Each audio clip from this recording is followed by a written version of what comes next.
Y me lleno de alegría porque sé que todo va a estar bien. En mi casa, en el auto, de camino a donde sea, entre todo lo que hay que hacer. Ya por nada me preocupo y me siento bien seguro porque cada día lo comienzo aquí. En ruta. En ruta. En ruta. En ruta.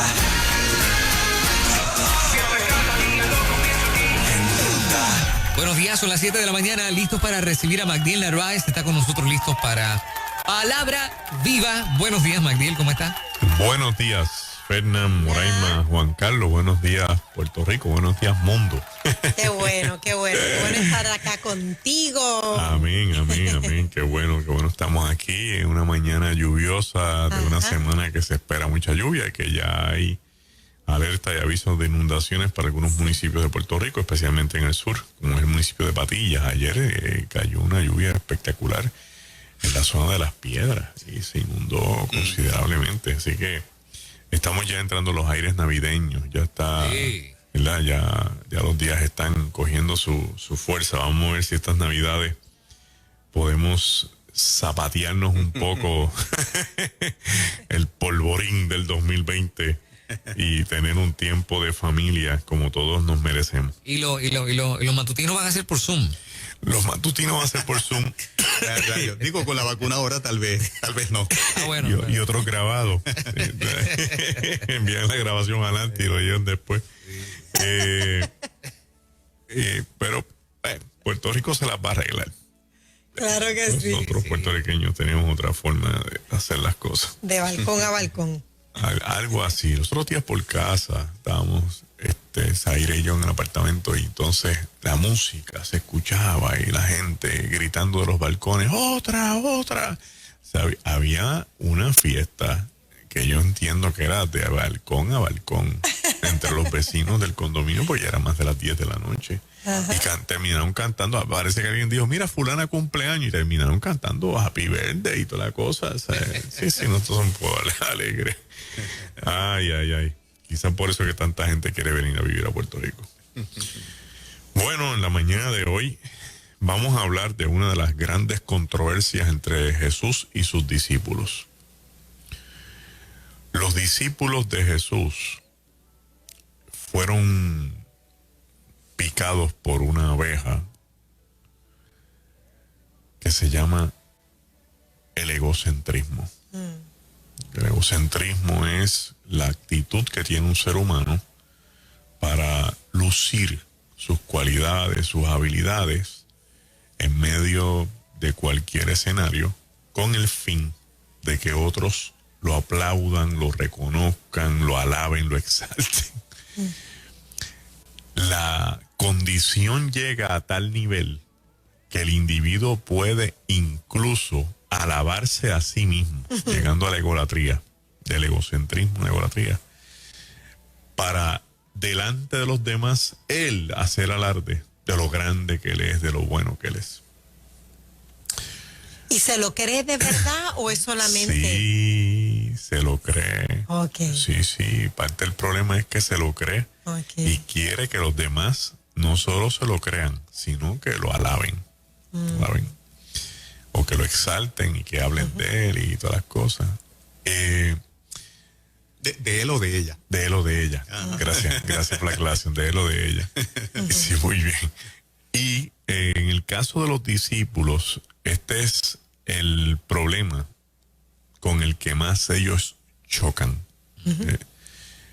Si tú lees los evangelios, te vas a dar cuenta que es, entre otros asuntos que hay, este es el asunto que más se repite y en el cual Jesucristo más los encuentra en el debate. Hay debates que se llaman, ¿verdad? ¿Quién es el mayor entre ustedes? El que quiera ser grande que sirva, el que quiera ser el mejor que sea el último. Y esos debates no son otra cosa que una confrontación de Cristo diciéndole a los discípulos, ¿qué está pasando entre ustedes? De hecho, en ocasiones hay textos donde él los confronta y les pregunta y ellos se quedan callados. Hay un texto donde él dice, ¿qué cosas ustedes están hablando en sus corazones? en sus corazones. Y un silencio. Pero Cristo, que conoce todas las cosas, no hace falta que ellos le digan, así que le sale el paso y les dice: el que de ustedes quiera ser el más grande tiene que ser el más pequeño entre todos. Sabiendo él qué está pasando. Claro, la dinámica de Jesús con los discípulos no es una dinámica de atropellar.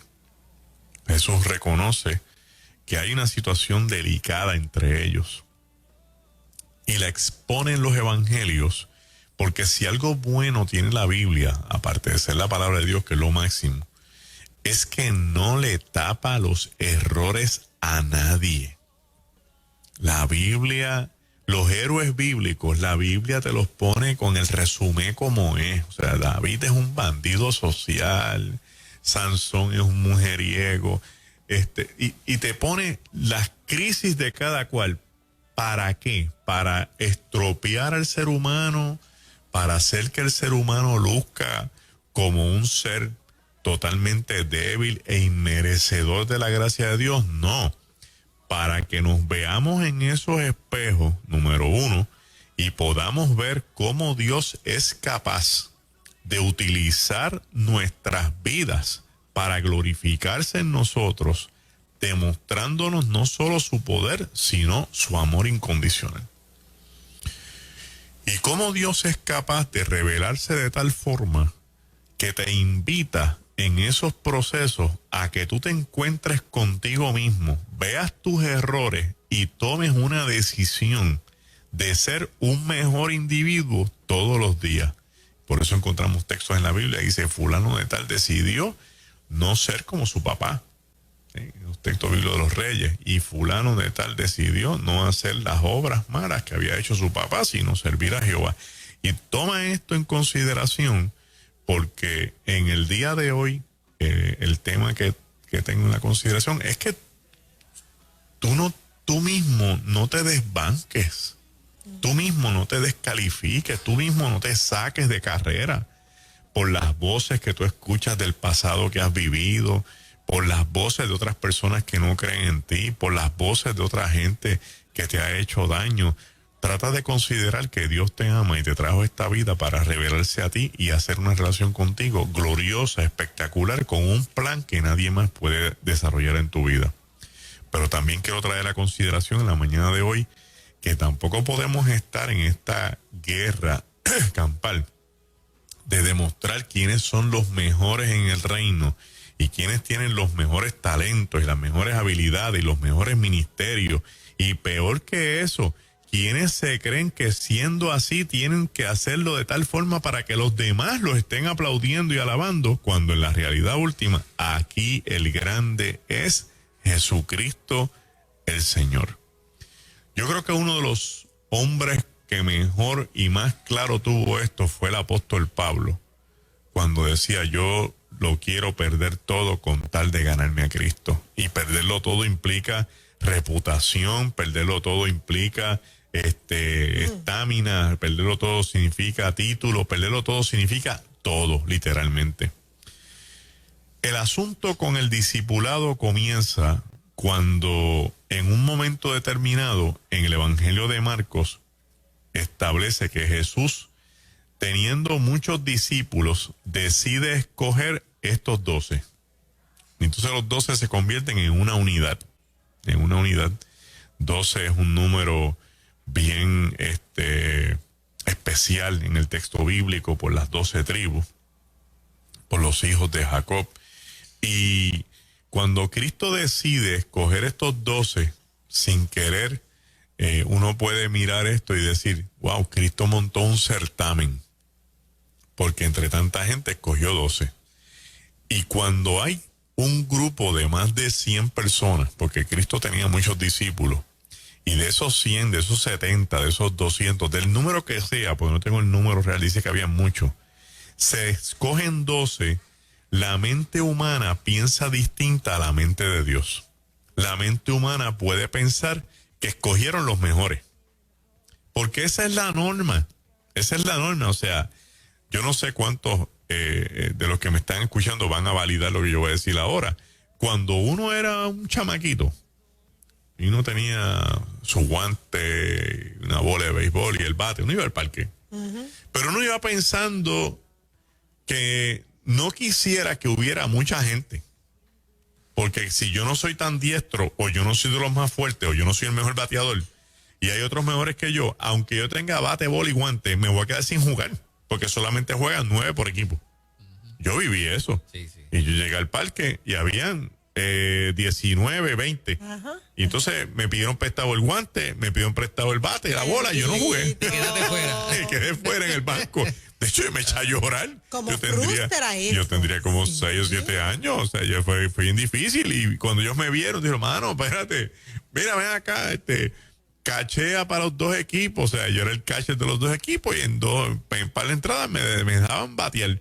Y por lo menos jugué. Pero esa es la realidad. ¿Por qué? Porque el ser humano siempre piensa que si hay una selección, que si hay un escogido, se escoge el mejor. Quiere decir entonces tal vez que fuera de esos 12 habían mejores tipos. Es posible que hubiera gente con mejor calidad Con que mejores esos 12 capacidades. discípulos, seguro que sí. Qué interesante eso. Sí. Pero ellos se van a creer que son los mejores. Y ahí es que empieza el problema. No es que Cristo los escogió y ese fue el problema. Es lo que ellos se creyeron de lo que Cristo hizo. Y aquí tenemos algo que es interesante que debemos pulgar un poquito. Porque a veces el Señor, haciendo cosas buenas, nosotros en nuestro pensamiento las manchamos con lo incorrecto, pensando lo que no es. Si Dios te escogió para algo, no es porque tú seas el mejor. Es porque a lo mejor tienes un talento que Dios depositó en ti y Dios lo quiere desarrollar, lo quiere capacitar para el beneficio del reino, de la iglesia y no tuyo personal. Entonces, no es que yo soy mejor por A, B, C, no, es que el que tiene el control de todos los ministerios, de todos los talentos y las habilidades, porque no solo él controla, sino que él es el dueño, ha entendido que es bueno darte una oportunidad para él glorificarse en lo que tú vas a hacer. Hay que entender que el pensamiento humano se tiene que alinear con el pensamiento divino, porque tan pronto yo lo saco del carril y lo monto en el peaje o en el paseo, se forma una bifurcación, que no es otra cosa que 2 líneas de pensamiento diferentes que van a chocar en algún lado del camino. Un Dios que quiere usarte para que tú seas un servidor de él y un ser humano que quiere pensar que Dios me escogió porque yo soy el mejor. ¿Qué consecuencias trae esto? Esto trae consecuencias graves. Primero, que desplazamos el señorío de Cristo, porque estamos buscando la manera de ser nosotros el centro. Entonces Cristo deja de ser el centro. Cuando Cristo deja de ser el centro, no va a pasar nada. No va a pasar nada. Y no es lo mismo un mensaje para impactar las vidas y que vengan a Cristo que un mensaje para impresionar a la gente. No es lo mismo una alabanza para recaudar aplausos y vitoreos que una alabanza para adorar y ministrar al Señor. Entonces tienes que decidir qué vas a hacer con lo que Dios te ha puesto en las manos. Los discípulos, Jesús los escoge y sabe Cristo lo que está pasando en el corazón de cada uno de ellos. Empieza a trabajar con ellos. Claro, a mayor nivel de dificultad en el elemento egocentrista, mayor dificultad en el proceso. Asuntos difíciles reclaman procesos difíciles, porque es difícil soltar algo que se está incrustando en el corazón y que yo lo estoy haciendo parte de mi vida, parte del diario vivir. El egocentrista, el ególatra, uno lo conoce en el discurso porque es yo, y cuando yo digo, y cuando yo hago, y cuando yo voy, y cuando yo leo, y cuando Dios me usa, y cuando yo leí esto, y cuando yo interpreté aquello, y a lo mejor ustedes no lo entienden, yo solo tengo que explicar de nuevo, hermano. Mi hermano, tiene que bajar el diapasón un poquito. ¿Qué tal si hablamos un poquito más de Cristo, de Cristo, de Cristo, de Cristo? Porque si algo somos hoy, es por Cristo, es por Él. Entonces, llega un momento donde uno de los escenarios más impactantes para mí es cuando Jacobo y Juan sagazmente, en Marcos 10, sagazmente velan que los otros 10 están enfocados en otras cosas y se van por la tangente y llegan a Cristo solitos. O sea, aprovechan el descuido de los otros 10 para llegar a Cristo, porque ellos tienen una petición que hacerle. Ven a Cristo y le dice, mira, dices que todo lo que pidamos al Padre en tu nombre, tú nos los vas a conceder. Mira la forma, como dirán los americanos, mira el approach que hacen estos individuos. Se acercan con una palabra que el mismo Cristo ha dicho. Interesante. Yo no voy a inventarme algo. Vamos a acercarnos a él con lo que él nos ha dicho. Dices que lo que pidamos al Padre en tu nombre, tú nos lo vas a conceder. Y es una forma como de querer atrapar a Jesús, donde Jesús no puede decir, no, pero déjame explicarte eso. No, es verdad, yo lo dije. Es como para que no tengas nada que decirme y tengas que escuchar lo próximo que te voy a plantear. Es una estructura filosófica griega, donde si yo establezco A, puedo establecer B para alcanzar C. O sea, tú no me vas a contestar porque A es un dato real. Tú dijiste eso. Así que como tú dijiste eso, ahora aguanta esto. Y ahí vienen y le dicen, tú dijiste eso. Yo me imagino a Cristo mirándolo y diciendo, mira esto, citándome a mí para pedirme algo, qué barbaridad. Pero en este momento que nosotros vivimos, hay muchos cristianos haciendo eso. Hay cristianos citándole la Biblia a Dios. Dicen, no, porque tu palabra dice esto, como si yo pudiera obligar a Dios. Porque la Biblia tiene un texto que dice algo que él dijo y él está obligado a hacerlo. ¿De verdad? ¿De verdad yo puedo hacer eso? ¿De verdad yo me estoy creyendo esa teología? Que yo me puedo parar en mis dos pies siendo un mortal, con los años contados, con los pelos de la cabeza contados, y pararme en mi buen juicio y decirle a Dios, como yo soy un hijo tuyo, y tu palabra dice esto, yo te voy a exigir que tú cumplas con lo que tú dices. ¿En serio? Pero es una oración bastante recurrente, ¿eh? Sí, o sea, por eso es que la traigo. Tú has dicho en tu palabra y yo reclamo. Sí. Y eso es una oración antropocentrista. El asunto aquí no depende de que Dios haga, depende de que yo le reclame. Yo soy el que le estoy exigiendo a Dios que tiene que hacer esto porque en la Biblia dice esto, porque en la Biblia él hizo esto, porque en la Biblia sucedió esto. No funciona así. ¿Por qué? Porque aunque la Biblia plantea que esta es la palabra de Dios, todavía Dios, por encima de su palabra, mantiene en su brazo lo que se llama soberanía, que no es que va a ir en contra de su palabra, sino que él tiene el poder para decir cuándo, dónde, con quién, por qué, para qué, cómo. El hecho de cómo va a pasar todo lo decide él. Si te conviene, si no te conviene, si hay algo mejor para ti que tú hasta desconoces. Dios es el que tiene el conocimiento de las cosas y el plan de las cosas. O sea, si la iglesia está descansando en que todo se va a resolver, porque Dios va a poner la ciencia a funcionar y va a venir una inyección y va a venir aquello y lo otro, nosotros tenemos que mirar esto de otra forma. Es pensar que lo que nosotros no vemos, Dios lo está viendo. Que lo que nosotros no conocemos, ya Dios lo conoce. Que lo que nosotros podríamos estar inventando para sentirnos en paz y en armonía, ya Dios lo ha caminado. Porque si algo tiene Dios es que va del pasado al futuro en lo que usted abre y cierra los ojos. Entonces, si yo tengo un Dios de esa magnitud, ¿por qué me tengo que desesperar exigiéndole cosas cuando ya él tiene un plan montado para mí? ¿No es mejor que yo descanse en sus promesas? No es mejor decirle, yo voy a descansar en tu palabra, yo voy a descansar en tus promesas, Señor, que se haga tu voluntad. ¿No es esa la forma en que oraba el mismo Cristo? Cristo, cuando va a levantar a Lázaro, no le dice, tú me mandaste aquí, yo tengo el poder para levantar a Lázaro. Mire qué oración más distinta. Gracias porque tú siempre me escuchas.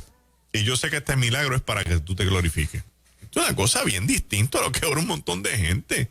Y en estos procesos, uno tiene que tener en cuenta cómo yo me envalentono con la misma palabra para desafiar a Dios, retarlo y obligarlo a un Dios que se va a cruzar de brazos y va a decir, pero mira, ahora me manda a mí. Entonces los discípulos llegan donde Jesús. Dice que lo que pidamos al Padre en tu nombre, tú lo vas a conceder. Y Cristo es tan decente que le dice, sí, así os he dicho. ¿Qué quieres que haga por vosotros? Vamos a ver. En esa actitud de enseñar, en esa actitud de romper esquemas, en esa actitud de cambiar formas de pensamiento. Y yo creo que cuando Jacobo y Juan, que son los hijos de Zebedeo, que Juan es el discípulo amado, el que escribe el Evangelio, el que escribe las epístolas y el Apocalipsis, que Jacobo, también conocido como Santiago, es su hermano que lo mató Herodes Antipas en el año 44 por vicio allí en Galilea. No estaba haciendo nada malo que no fuera a predicar a Cristo y lo mandó a matar. Estos dos hermanos que también vienen un día agitados de una aldea y quieren que Dios mande fuego para consumir la gente porque los botaron de la aldea, no los querían ni escuchar, ahora le están pidiendo a Cristo que les dé la oportunidad de ellos pedir una petición y Cristo le dice, sí, no hay problema. Y ellos salen y dicen, tenemos un cheque en blanco. Nos dijo que sí, que le digamos que el hecho de que Dios me diga, pide, no es que todo me lo va a dar. Cuando la Biblia dice, pedid y se os dará, la gente piensa que yo puedo pedir todo lo que yo quiera y Dios me va a dar todo lo que yo pido. Nada que ver. Nada que ver.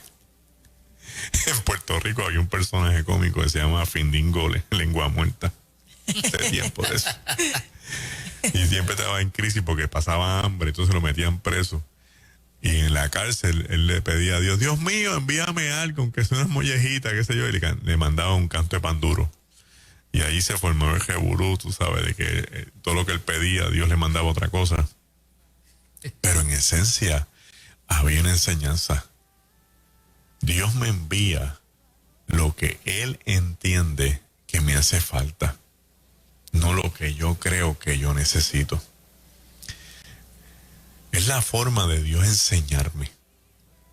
Es la forma de Dios orientarme. Es la forma de Dios romperme de esa actitud de niño engreído, de niño malcriado, que se cree que se lo merece todo. Dios dice, sí, tú eres mi hijo y tú eres mi hija, pero yo te voy a enseñar cómo es nuestra relación de Dios y de ser humano. No a tu forma, sino a la mía. Y entonces en eso Cristo le dice, está bien, vamos a ver qué ustedes quieren. Fíjate, que nos sientes a la derecha y a la izquierda cuando tú estés en tu gloria. ¡Wow! ¡Qué clase de pedido! Ni Santa Claus podía traer eso, hermano. Magdiel, corrígeme. Utilizaron a su mamá para hacer esa petición. En Mateo tiene el cuento un poquito más completo y dice que la mamá llegó a Cristo a decirle, mis hijos tienen una petición que hacerte. Sí. Y Marco, buena intervención, Juan Carlos. Y Marco parece que quiere economizar lo de la mamá, quiere concentrarse en ello y evita el cuento, pero Mateo dice que la mamá es la que va al pedido y él atiende a la mamá. Parece que Cristo le dice a la mamá, sí, quédate por aquí que yo voy a trabajar con ellos, para que no, ¿verdad? Entonces mandan a la mamá adelante, después vienen le planteando el texto y Cristo los escucha. La contestación de Cristo es un sablazo. Ustedes no saben pedir. Hay mucha gente que no le gusta leer ese texto. Porque Cristo tiene la capacidad de contestarme, tú no sabes lo que estás pidiendo. Tú estás pidiendo un problema. Creo que la contestación iba por la línea de no me toca a mí decidir dónde ustedes van a estar en el equipo. Es una decisión Del Padre. del Padre. Del Padre.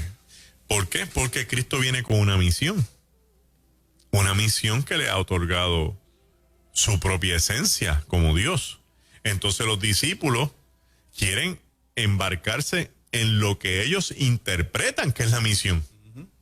La misión de Jesús es este Dios creador que está dispuesto a morir por su creación en una cruz. Los discípulos piensan que no, que este es un emisario de Dios que viene a reinar en Israel y a restablecer el reino judío a nivel del imperio davídico. Y por lo tanto, como yo lo estoy mirando de esa forma, yo le voy a pedir de acuerdo a como yo lo veo. En otras palabras, muchas de las peticiones y de las oraciones sucumben porque están amparadas y cifradas en las percepciones que nosotros hacemos de lo que Dios nos quiere revelar. Dios me revela algo, yo lo manejo mediante una percepción y a la luz de esa percepción, es que son mis oraciones, es que es la alabanza, es que es mi forma de actuar, mi forma de solicitarle a Dios, mi forma de manejarme en la iglesia. Pues entonces yo lo que tengo que corregir no es la revelación de Dios, lo que tengo que corregir es la manera en que yo estoy percibiendo. Ellos percibieron que Cristo era el nuevo líder político y que le pidió realmente Jacobo y Juan. Le pidieron la vicepresidencia del partido y la secretaría de Estado. Porque si Cristo dice que Él va a morir, ¿de dónde ellos se sacan que Cristo va a reinar? Ya Cristo le anuncia que Él ha venido a morir, a entregarse en manos gentiles para ser procesado y al tercer día resucitar. Y ellos insisten en que eso no va a ser. Es que tú vas a reinar en Jerusalén. Y nosotros queremos ser tus dos hombres de confianza cuando tú estés en ese imperio. Nosotros queremos dos sillas de poder. Nosotros queremos mandar. Nosotros queremos tener capacidad de hacer negocios en el reino. Nosotros queremos tener poder para mandarle a la gente y tener gente que nos sirva. Y Cristo le dijo, mira, ustedes no saben pedir. Eso no me toca a mí. Eso no es así. Y cuando Cristo los confronta, vosotros no sabéis pedir. Hay una línea finita, bien interesante. Es que yo siempre he pensado que cuando Dios nos va a decir algo, Dios se sienta en el tablero, ¿verdad? Frente al tablero de nuestra vida. Porque Dios es tan elegante que como quiera nos escucha. Yes. A ver qué está pidiendo Magdiel. Wow. Todo el que es padre, toda persona que es madre, que son buenos padres y buenas madres, en el fondo de su corazón lo más que quieren es complacer a sus hijos. No le busca otra vuelta, olvídate de eso. Uno siempre está pensando en qué sería bueno, en comprar esto, en este otro, en esta oportunidad. De hecho, en momentos claves, como son días especiales, ya uno va pensando, como padre y como madre, ¿cómo lo voy a pasar? ¿Cómo lo voy a pasar? Porque uno va mirando si va a estar, si no va a estar, y ¿verdad? Y todo este detalle que imagino que Moraima está pasando por ese proceso. Y ya de antemano uno quiere evaluar las circunstancias de cómo hacerlo mejor, aun cuando yo me tenga que sacrificar. Eso somos nosotros. Piensa en Dios. Piensa en un Dios que tiene un amor perfecto, un amor incondicional. Que tú te vas y te acercas a Él y Él no te va a decir de plano, no, eso no se puede. No, espérate, déjame pensarlo bien. Deja mirar el tablero que te corresponde a ti, a ver si lo que tú me estás pidiendo, yo lo puedo cuadrar para complacerte, porque tú eres mi hijo y tú eres mía. Yo creo que esa es la forma en que Dios piensa.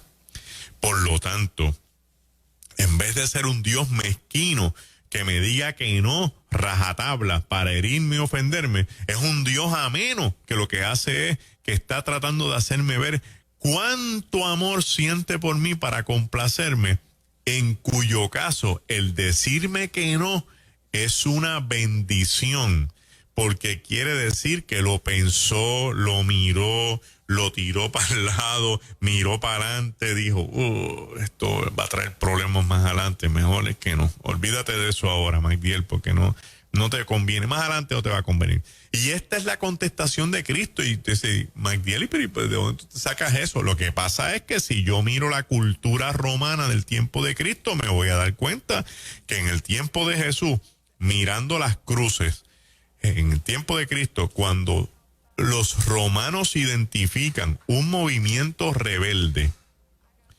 arrestan al líder y a sus 2 asistentes.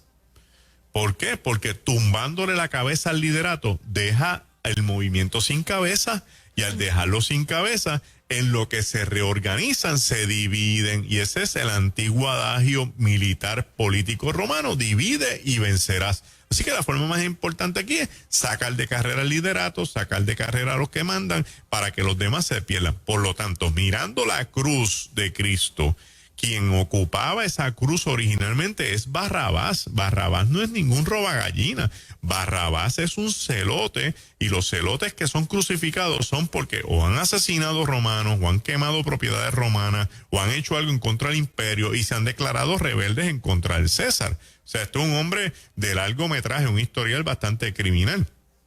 Entonces, ¿quiénes están al lado de ellos? Pues están los 2 asistentes de Barrabás. ¿Qué está diciéndole Cristo? Si yo voy a la cruz, que le toca a Barrabás, yo te digo a ti que tú vas a estar a la izquierda y que tú vas a estar a la derecha, definitivamente que a ti te va a tocar la cruz de la derecha y a ti te va a tocar la cruz de la izquierda. Por eso es que les dijo, vosotros no sabéis pedir. Estas no son sillas que me tocan a mí concederlas. ¿Por qué? Porque son sillas de sacrificio. Son sillas de entregar la vida por los demás. Eso le toca a Dios, eso no le toca a los hombres decidirlo, ni a las mujeres. Eso le toca a Dios en un acto vicario sacrificial, para que otro ser humano pueda ver a Dios manifestado en ese acto. Y Cristo y usted no están preparados para esto. Con todo y eso, Cristo trata de confrontarlo. Y si ustedes pueden beber de la copa que yo voy a beber, y ellos se mandan, sí, claro que sí que vamos a beber de esa copa. Está bien. Y van a ser bautizados con el bautismo. Sí, también. Y Cristo ciertamente van a beber de esa copa y van a ser bautizados con ese bautismo. Pero ese lugar no está en sus manos. Esas manos son las de Dios las que deciden esas cosas. Y de ahí Cristo cambia el discurso y trae el antídoto para el egocentrismo, el antídoto para la egolatría. Y le dice, yo no vine a esta tierra a ser servido. Yo vine a servir. Y es interesante lo que Cristo le dice a los discípulos en ese texto 42. Sabéis que los que son tenidos por gobernantes de las naciones se enseñorean de ellas, y sus grandes ejercen sobre ellas potestad. Pero no será así entre vosotros, sino que el que quiera hacerse grande entre ustedes, que sea vuestro servidor. Es el discurso final de ese texto, que en otras palabras me está diciendo que Cristo, al leerle el corazón a los discípulos, pudo ver el pequeño desastre que venía de camino si le daban una silla de poder. Y si yo le doy una silla de poder a ustedes, ustedes se van a enseñorear de la gente. Ustedes van a aprovechar ese poder para hacer cosas. Y yo no he venido a eso. Yo vine a servir. Y aquí tenemos algo interesante donde nosotros pudiéramos mirarlo, ¿verdad? De una forma un poquito más actual, más contemporánea. Porque él dice, los que son tenidos por gobernantes se enseñorean de las naciones. Y no es que gobernar viene acompañado de enseñorearse. Es que el problema es que teniendo una silla de poder, si yo no estoy sano emocionalmente, la combinación va a terminar siendo hambre por el poder, hambre por el control, hambre por tener dominio. Y de ahí a una fisura de corrupción, es una línea invisible. Porque si no me puedo controlar a mí fuera de ese escenario, jamás me voy a poder controlar dentro de ese escenario. Y por eso Cristo le está diciendo, yo no he venido a eso. Y ustedes tampoco va a pasar eso entre ustedes. Ustedes tienen otra función. O sea, no se metan en eso. Porque no es porque no puedan meterse, es que yo los llamé a otra cosa. Es a qué nos llama el Señor. ¿Entiendes? Tú puedes ser gobernador, tú puedes ser alcalde, cristiano puede aspirar a cualquier posición que quiera en su vida personal, y sería bueno tener más cristianos en todas las esferas políticas y de gobierno y las administraciones. Sería espectacular porque tendríamos más personas con mente ética cristiana en el servicio. Pero eso tiene que venir acompañado de la actitud de querer servir. Es a servir que nos ha llamado el Señor. Ahora bien, servir es de las cosas más difíciles de la vida. Porque tú te tienes que negar a ti mismo para poder ser del Señor y que el Señor te use en beneficio de otro. Hay varios escenarios bíblicos que tú los miras y dices, yo haría esto. O sea, es esa actividad del lavatorio de pies, que en algunas iglesias lo han celebrado y yo he participado, y es algo fuera de lo usual. O sea, tú estás en una actividad donde todo el mundo trae sus cubos de agua y sus toallas y su jabón, y entonces todo el mundo se quita los zapatos, se quitan las medias, y le va a lavar los pies a este otro, y va a orar por él y va a bendecir su vida en ese proceso. Y tú te sientes en ese momento como Cristo asumió esa postura de siervo para servir, haciéndole ver a los discípulos, si yo soy capaz de dejarlo todo para hacer este papel, ustedes no pueden ser más que yo. Tienen que ser iguales que yo. El servicio es un llamado a la renuncia del ego, a la renuncia de los logros, a la renuncia del yo, a la renuncia de los títulos, para que Cristo sea en mí. Es que cuando los demás me miren, no me vean a Cristo reflejado en mi vida. Decía los otros días en una clase de ética cristiana en el colegio, en la Universidad MISPA, perdón. Decía la gente, cuando tú ves a alguien con un uniforme, tú identificas el oficio y la función de la persona por el uniforme. Tiene una mujer vestida de blanco con su gorrito y tiene una señalita por aquí, esta es una enfermera. Y entonces tú vas y la llamas Miss, porque a las enfermeras todo el mundo le dice Miss. Miss. Tú eres un policía, eres oficial. Entonces, tú te dejas llevar por lo que ves para dirigir la conversación y el manejo de tu conducta con la persona. ¿Cómo se viste un cristiano? ¿De qué es que nos tenemos que vestir para que la gente reconozca que somos cristianos? ¿Cómo la gente puede saber que tú y yo somos hombres y mujeres de Dios? Porque no hay una vestimenta que diga, esta es la vestimenta del cristiano. De hecho, te puedes vestir de una forma X y no ser necesariamente cristiano. Tenemos que vestirnos de humildad, porque la humildad es el elemento esencial para el servicio. No es sinónimo de pobreza, es de carácter, es de capacidad, es de actitud, es de dejar de ser yo para que Cristo luzca y florezca en mi vida, poniéndome mi ser en un segundo plano. Y cuando usted mira la lista del Gálatas, la epístola de los Gálatas en el capítulo 5, y te das cuenta de los frutos del Espíritu y empiezas a leerlo, te das cuenta que la humildad no está ahí. La humildad no está entre los frutos del Espíritu. Dice, pero qué cosa más rara, o sea, debería ser. No, porque la humildad es una decisión que toma el ser humano. Yo quiero ser humilde, yo quiero moler mi vida, yo quiero actuar conforme a Cristo, yo quiero dejar de ser el ególatra grande que todo el mundo piensa que yo debo ser para ser un siervo juntamente crucificado con Jesucristo. Asunto de que el uniforme que yo vista sea la presencia de Cristo en la vida mía. Es una presencia, es un brillo que portan los creyentes, es algo que va contigo, es una esencia que hace saber que Cristo está en ti, que los demás pueden verte y que te pueden llamar con la confianza y la certeza de que van a encontrar la esencia de Jesucristo dentro de tu vida. ¿Y cómo yo logro eso, pastor? Invita al Espíritu Santo a tu vida. El Espíritu Santo no es una energía, ni es una fuerza, ni una potencia, ni una vibra, ni tampoco es un cantazo eléctrico, ni es la esencia de Dios en el creyente. Se instala en la conciencia humana, te dicta en el oído cómo debes de actuar, cómo debes de comportarte. Cristo estableció la norma en los evangelios. Mire lo que le dice Cristo a los discípulos. Y esto no es lo que va a pasar entre vosotros, sino que el que quiera hacerse grande, el que quiera hacerse grande entre vosotros, sea vuestro servidor.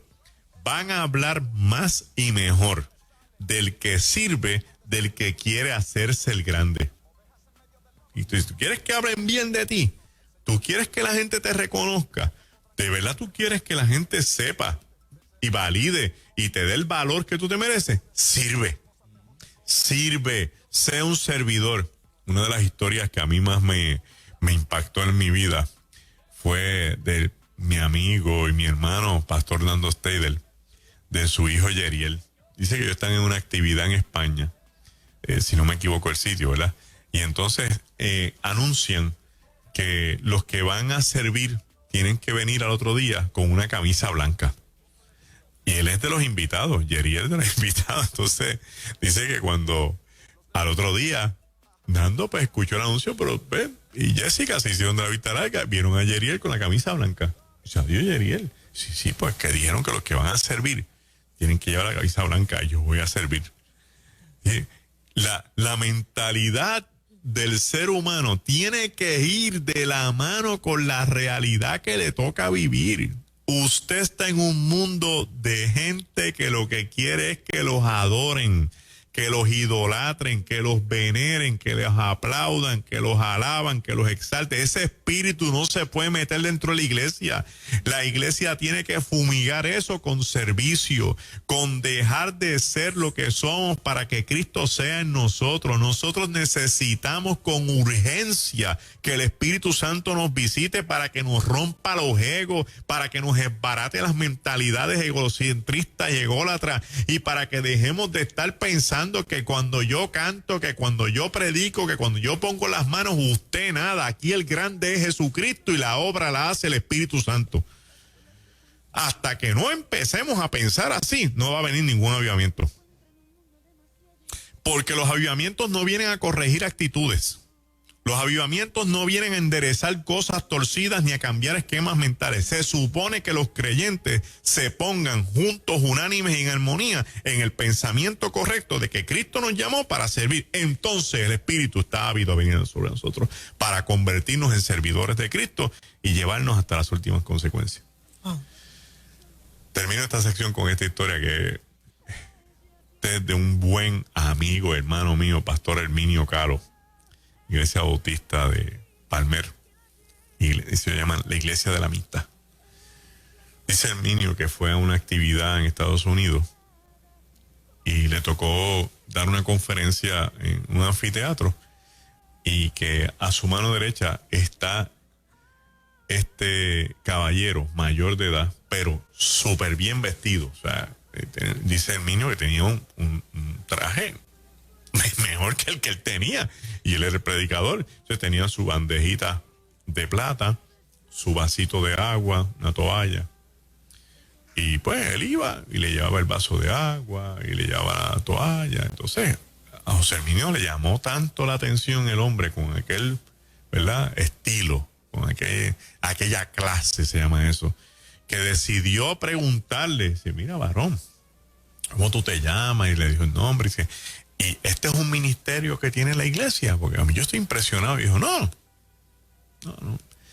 Yo me retiré del correo y yo hacía algunas cosas en la iglesia y le pregunté al pastor que en qué yo podía servir. El pastor me dijo, bueno, mira, hace falta alguien que haga esto. Y yo, pues perfecto, pastor.